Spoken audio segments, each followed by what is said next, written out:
Hey all எல்லாருக்கும் வணக்கம். எல்லாருக்குமே இனிய தமிழ் புத்தாண்டு நல்வாழ்த்துக்கள். எல்லாருக்குமே இந்த வருஷம் சிறப்பான வருஷமாக அமையணும்னு நான் கடவுள்கிட்ட கேட்டுக்கிறேன். ஸோ இன்றைக்கி நம்ம பார்க்க போகிறது சிக்கன் கறியோட ரெசிபி தான். ரெசிபிக்குள்ளே போகிறதுக்கு முன்னாடி நீங்கள் இன்னும் என்னோடய சேனலை சப்ஸ்கிரைப் பண்ணலைன்னா சப்ஸ்கிரைப் பண்ணிக்கோங்க. அது மட்டும் இல்லை பெல் ஐக்கானையும் கிளிக் பண்ணிக்கோங்க. வாங்க வீடியோக்குள்ளே போகலாம். இப்போது இந்த சிக்கன் ரெசிபி பண்ணுறதுக்காக நான் வந்து 1/2 kg சிக்கன் க்ளீன் பண்ணி வச்சுருக்கேன். இந்த ரெசிபிக்காக நான் 2 டேபிள் ஸ்பூன் அளவு பட்டர் எடுத்திருக்கேன். நீங்கள் எண்ணெய் வேணும்னா எண்ணெய் யூஸ் பண்ணிக்கலாம், அப்படி இல்லைனா கீ யூஸ் பண்ணிக்கலாம். இப்போது நான் பட்டர் போட்டுட்டேன். பட்டர் மெல்ட் ஆகட்டும். மெல்ட் ஆனதுக்கப்புறமா இதில் 2 பெரிய வெங்காயம் வந்து ஸ்லைஸ் பண்ணி வச்சுருக்கேன். இந்த ஸ்லைஸ் பண்ண வெங்காயத்தை போட்டு நல்லா வதக்க போகிறோம். இது வந்து கொஞ்சம் நல்லா வதங்கணும். உங்களுக்கு வந்து இது சீக்கிரமாக வதங்கிறதுக்காக சால்ட் போடணுன்னா நீங்கள் இந்த டைமே போட்டுக்கோங்க, போட்டு வதக்கிக்கலாம். இது நல்லா வதங்கினதுக்கு அப்புறமா நான் வந்து இஞ்சி பூண்டு இருக்குல்ல, இஞ்சி பூண்டு அதுக்கப்புறமா 1 டீஸ்பூன் அளவுக்கு பெருஞ்சீரகம், அதாவது சோம்பு, இது 3ஐயுமே வந்து நல்லா அரைச்சி எடுத்து வச்சுருக்கேன். அதை நான் இதில் கொட்டிக்க போகிறேன்.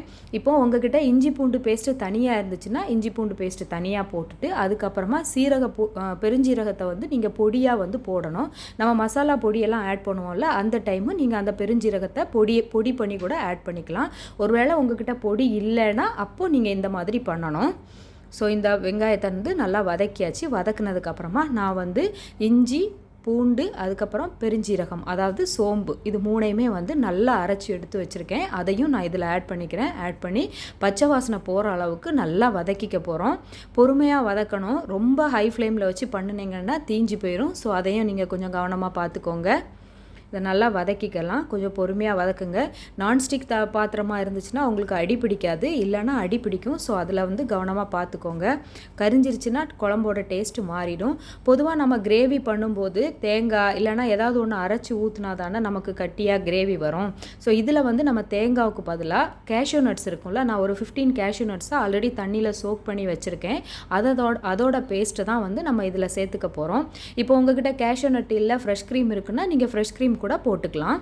ஸோ இது நல்லா வதங்கினதுக்கு அப்புறமா இதில் வந்து நம்ம மசாலா பொடியெல்லாம் ஆட் பண்ண போகிறோம். இதில் நான் காஷ்மீரி சில்லி பவுடர் எடுத்திருக்கேன். உங்கள்கிட்ட காஷ்மீரி சில்லி பவுடர் இல்லைன்னா நார்மல் சில்லி பவுடர் கூட நீங்கள் யூஸ் பண்ணிக்கலாம்.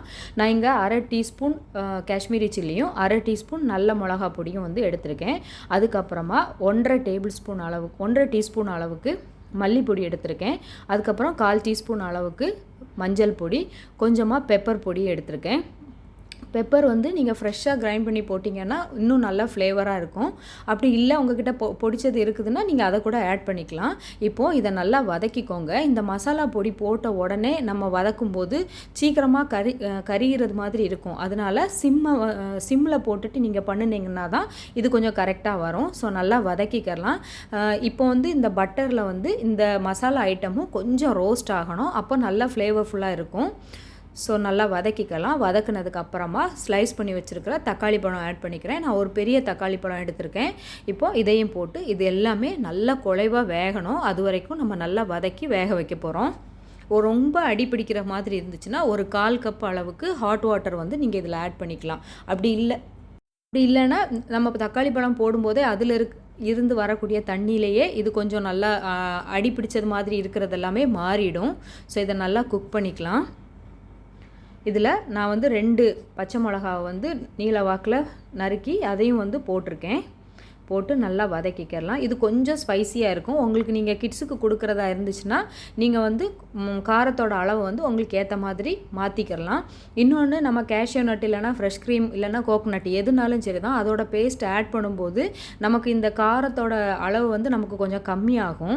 ஸோ அதையும் பார்த்துக்கோங்க. அதையும் பார்த்து நீங்கள் உங்களுக்கு தேவைக்கு ஏற்ற மாதிரி நீங்கள் அட்ஜஸ்ட் பண்ணிக்கோங்க. இப்போ இது எல்லாத்தையுமே வந்து நான் நல்லா வதக்கிக்கிறேன். பொறுமையாக வதக்கிக்கோங்க. இது வந்து சப்பாத்தி, நான், பரோட்டா எல்லாத்துக்கு கூடயுமே நல்லாயிருக்கும். இடியாப்பம், ஆப்பம் எல்லாத்துக்குமே சூப்பராக இருக்கும். அதே மாதிரி ரைஸ் ஐட்டமாக இருந்ததுன்னா கீ ரைஸ் இல்லைனா புலாவ் எல்லாம் இருக்குல்ல, அதுக்கு கூட இது வந்து சூப்பரான காம்பினேஷனாக இருக்கும். இப்போ நான் வந்து இதில் கொஞ்சமாக கரம் மசாலா ஆட் பண்ணிக்கிறேன். நான் இது வீட்டிலே பொடிச்ச கரம் மசாலா. உங்ககிட்ட வீட்டில் பண்ணுறதே இருந்துச்சுன்னா அது இன்னும் நல்ல ஃப்ளேவர்ஃபுல்லாக இருக்கும். ஸோ நீங்கள் அந்த மாதிரி ஆட் பண்ணிக்கோங்க. இப்போது இது நல்லா வதங்கியாச்சு. கொஞ்ச நேரம் கூட இது குக் ஆகட்டும். இதுக்கு கூட நான் வந்து க்ளீன் பண்ணி வச்சுருக்கிற 1/2 kg சிக்கனை வந்து நான் ஆட் பண்ணிக்கிறேன். அவ்வளோதான், சிக்கன் ஆட் பண்ணியாச்சு. சிக்கன் நல்லா க்ளீன் பண்ணியாச்சு. க்ளீன் பண்ணிவிட்டு ஆட் பண்ணியிருக்கேன். இப்போது இது எல்லாமே நல்லா மசாலா கூட மிக்ஸ் ஆகணும். அந்த அளவுக்கு நல்லா வந்து மிக்ஸ் பண்ணிக்கோங்க. ஆக்சுவலி வைடான பாத்திரமாக இருந்ததுன்னா கொஞ்சம் ஈஸியாக இருந்திருக்கும். ஸோ இதை நல்லா மிக்ஸ் பண்ணிக்கலாம். மசாலா வந்து சிக்கனோட எல்லா பாகத்துலேயுமே வந்து நல்லா கோட் ஆகணும். அந்த மாதிரி நல்லா திருப்பி விட்டுக்கோங்க. ஃபஸ்ட்டு நம்ம தண்ணி சேர்க்க வேண்டாம். இது நல்லா மிக்ஸ் பண்ணினதுக்கப்புறமா நம்ம தேவைக்கு ஏற்ற மாதிரி நம்ம தண்ணி ஆட் பண்ணிக்கலாம். இப்போது நான் வந்து இது வந்து கொதிக்க வச்ச தண்ணி ரொம்ப ஹாட்டாக இருக்கும், அதை தான் நான் ஆட் பண்ணிக்கிறேன். பச்சை தண்ணியை அவாய்ட் பண்ணிக்கோங்க. சுடு தண்ணி ஊற்றினா இன்னும் கொஞ்சம் நல்லாயிருக்கும். ஏன்னா வந்து சுடு தண்ணி திருப்பி பாயில் ஆகி தான் நமக்கு வந்து இதுக்கு கூட மிக்ஸ் ஆகணும். So first of all time எடுக்கும். இன்னொன்று தண்ணியோட பச்சை வாசனை போகிறதுக்கும் நமக்கு டைம் ஆகும். ஸோ ஹாட் வாட்டர் ஊற்றும்போது நம்ம இது வரைக்கும் குக் பண்ணி வச்சுருக்கோம்ல, அது வந்து சில்லாகாமல் சீக்கிரமாக, அதாவது அந்த ஹாட்டாக இருக்கும்போதே குக் ஆகும்போது ஃப்ளேவர் எல்லாம் எதுவுமே மாறாமல் இருக்கும். அதுக்காக தான். இல்லைன்னா நம்ம பச்சை தண்ணி ஊற்றும்போது அது குக் ஆகிறதுக்கு இன்னும் ரொம்ப டைம் ஆகும். ஸோ இப்போ நல்லா இதை மிக்ஸ் பண்ணி விட்டுக்கலாம். நம்ம கொஞ்சம் இப்போதைக்கு நான் வந்து 1/2 கப்புக்கு மேலே தண்ணி ஊற்றிருக்கேன். இதுவே போதும்னு நினைக்கிறேன். ஏன்னா சிக்கனில் இருந்தும் தண்ணி இறங்கும். ஸோ அதனால தான். இங்கே பாருங்கள். இப்போது இதை மூடி போட்டு ஒரு நல்லா 15 to 20 மினிட்ஸ் நல்லா வேக விட்டுறலாம். இங்கே பாருங்கள். எடைக்கு நீங்கள் ஓப்பன் பண்ணி கிளறி விட்டுக்கோங்க. ஏன்னா நான் யூஸ் பண்ணுறது நான்ஸ்டிக் கிடையாது. அடியில் அடிப்பிடிக்கிறதுக்கான வாய்ப்பு நிறைய இருக்குது. ஸோ அப்பப்போ அடிப்பிடிக்காமல் இருக்கிறதுக்கு கிண்டி மட்டும் விட்டுக்கலாம். இப்போ சால்ட் எல்லாம் செக் பண்ணிக்கோங்க. உங்களுக்கு தேவையான அளவுக்கு சால்ட் நீங்கள் இந்த டைமெல்லாம் ஆட் பண்ணிக்கலாம். இப்போ மறுபடியும் மூடி போட்டு குக் பண்ணிடலாம். கொஞ்சம் தண்ணி எக்ஸ்ட்ரா ஆகிடுச்சு. ஸோ இதை கொஞ்சம் வற்ற வச்சதுக்கு அப்புறமா நீங்கள் வந்து அந்த கேஷ்யூ நட் பேஸ்ட் இருக்குல்ல, அதை ஆட் பண்ணிக்கோங்க. நான் வற்ற வைக்கிறதுக்கு, அதாவது சாப்பிட்றதுக்கு டைம் ஆகிடுச்சு. அதனால் எனக்கு அவ்வளோத்துக்கு டைம் இல்லை. அதனால தான் நான் இதை ஆட் பண்ணிட்டேன். ஸோ இது வந்து கேஷ்யூ நட்ஸு. இது நான் 15 கேஷ்யூ நட்ஸு ஊற வச்சு அரைச்சி இதில் ஆட் பண்ணியிருக்கேன். இதுவும் கொஞ்சம் ஆக்சுவலி இந்த மாதிரி பேஸ்ட்டோ இல்லை கோகோனட் அரைச்சி போடும்போதோ இல்லைனா வந்து ஃப்ரெஷ் க்ரீம் ஆட் பண்ணும்போதோ ரொம்ப நேரம் கொதிக்க விடக்கூடாது. அப்படி பண்ணினோன்னா தெரிஞ்சது மாதிரி ஆகிடும். ஸோ அதனால் நீங்கள் இது போட்டுட்டு கொஞ்சம் ஒரு 1 or 2 மினிட்ஸ் விட்டுட்டு நீங்கள் ஆஃப் பண்ணிடணும். எனக்கு இன்னும் வந்து கொஞ்சம் தண்ணி எக்ஸ்ட்ரா ஆனதுனால திக்காகலை குழம்பு. அதனால் நான் இன்னும் ஃப்ரெஷ் க்ரீம் கொஞ்சமாக ஆட் பண்ணிக்கிறேன். ஆட் பண்ணிவிட்டு மிக்ஸ் பண்ணி விட்டாச்சுன்னா வேலை முடிஞ்சிருச்சு. இறக்கும்போது கொஞ்சமாக கருவேப்பிலை போட்டு நம்ம இறக்கிட்டா போதும். உண்மையிலே ரொம்ப சூப்பராக இருக்கும். கட்டாயமாக ட்ரை பண்ணி பாருங்கள். ட்ரை பண்ணி பார்த்துட்டு கண்டிப்பாக எனக்கு வந்து சொல்லுங்கள். நீங்கள் ட்ரை பண்ணி பார்த்தவங்க எப்படி இருந்துச்சுன்னு சொல்லுங்கள். ஸோ இப்போ வந்து கொஞ்சமாக கருவேப்பிலை மட்டும் ஆட் பண்ணிக்கிறேன். ஆட் பண்ணி மூடி போட்டு ஒரு 15 மினிட்ஸ் விட்டுட்டிங்கன்னா இந்த கருவேப்பிலையோட ஃப்ளேவரும் வந்து குழம்புல இறங்கும்போது இன்னும் சூப்பராக இருக்கும். ஸோ அவ்வளோதான்.